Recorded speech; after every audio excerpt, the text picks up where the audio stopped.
So in the latest development build, there's been a number of upgrades to the wipe effect.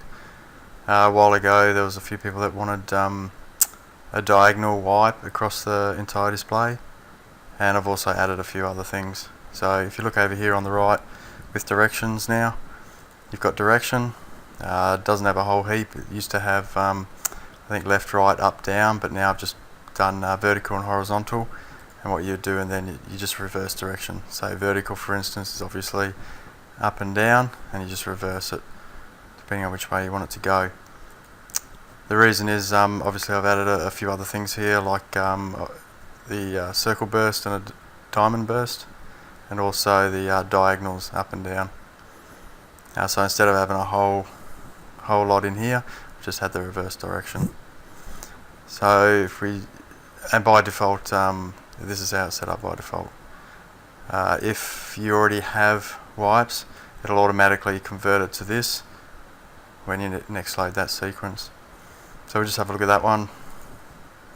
You see there, that's vertical down. So obviously I'll reverse that and it'll go up.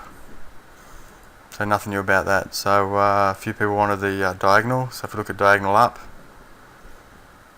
it's going from the bottom right to the top left, and obviously reverse that and it'll go the other way. But you'll notice it's still going up, so that's from the bottom left to the top right. So if we now make it down, it'll be diagonal down,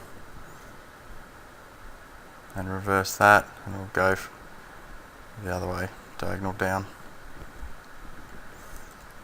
Have a look, same with obviously the burst. Now there's a circle burst as well. So you can see there's a nice circle there, and obviously the width of it is still based on the pulse length. And you can reverse that so the circle burst goes out. Diamond burst.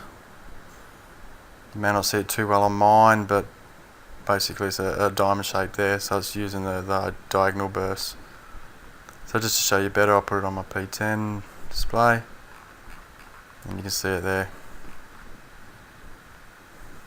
Reverse that direction, and obviously all the gradients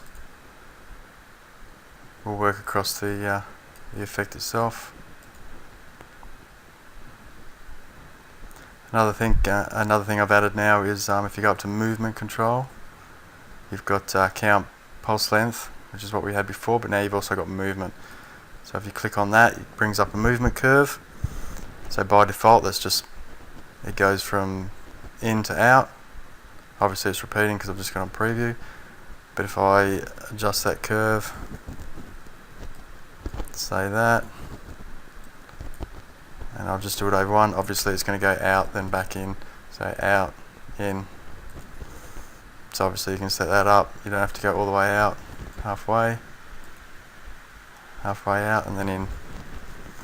Now you'll notice here when it's going out and in, I'll just increase the out.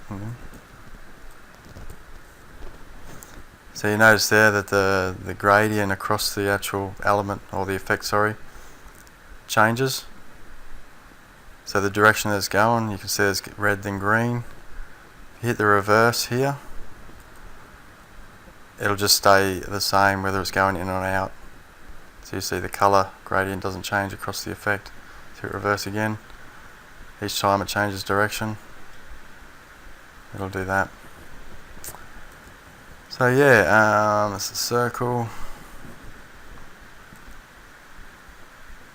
and I'll just show you the diagonal, what it does there. Everything else should work just the same. Thanks very much.